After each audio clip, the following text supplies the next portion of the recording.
latest edition of Atticus Chardonnay Chat. My name is May McGarva, and today I'm joined by the wonderful Emma Locke. Welcome, Emma. Thanks, May. No worries, thanks for coming.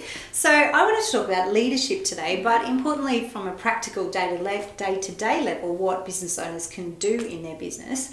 And it got me thinking because you were telling me about some scary statistics that you heard the other day. What were they again? Yeah, so I was listening to a podcast and it had said that Australia has the lowest workplace engagement of any country. Wow. And up to 50% of workers are just doing enough to keep out of trouble, and a good 25% are actively disengaged.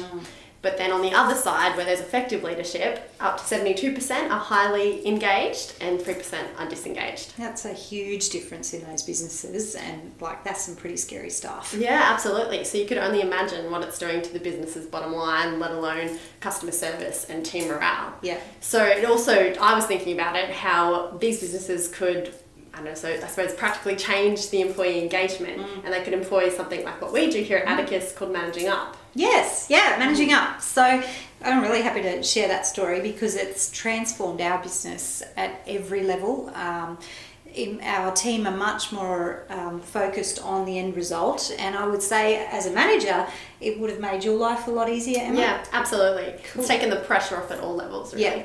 Yeah. So historically, I need to explain the concept of managing up by looking back.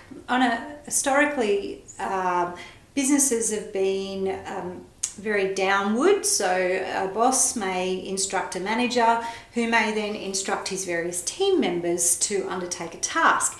And what that means in a very top-down or hierarchical workplace is perhaps those team members are waiting for their manager to give them the next instruction on what to do next. Yeah, absolutely. And so what they might be doing is being like, well, I'm not going to bother my manager. I'm not going to ask them to do this job for me. So in the end, they effectively waste time, and it can affect the delivery of jobs for customers. Yeah. And then if you think back to statistics in those businesses where the workers are actively disengaged, they may in fact be thinking, who cares?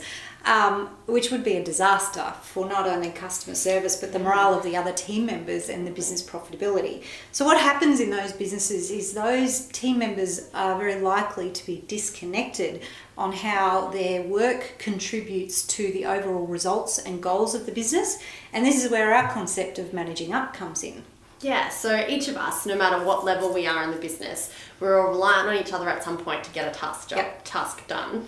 And critically, each of us needs to manage the other person to get this result or the task completed. Yeah, and that's the critical thing, Emma. It's that everyone, no matter what, needs to manage the other person, no matter what level they are, whether they're the newest person in the door or like Emma, they've been working with me for 7 years. It doesn't matter what level we are, we always need to manage each other.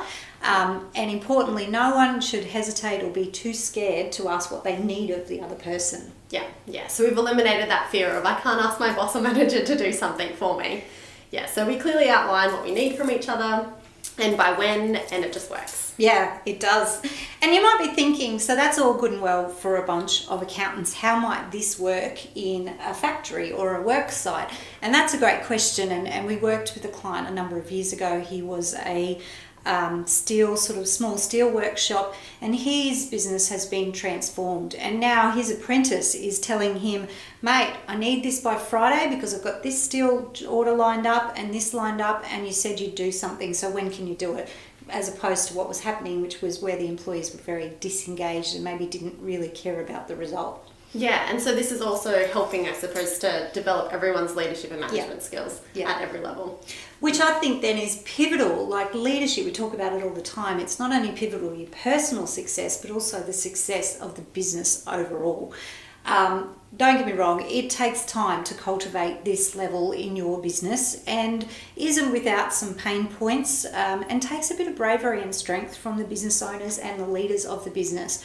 But the benefits are immense. Customer service will go through the roof, team morale will skyrocket, and it'll free the business up to generate more profits and better cash flow. So if this sounds like some trouble that you're having in your business, you're not alone. Feel free to get in touch with us. Happy to have a chat with you over a coffee or perhaps a Chardonnay, and we can explore this further with you. So thank you, Emma. I really appreciate your time and your insights, and we are very appreciative of you, our supporters, friends and clients, for joining us on the latest edition of Atticus Chardonnay Chat. Thank you. Cheers. Cheers.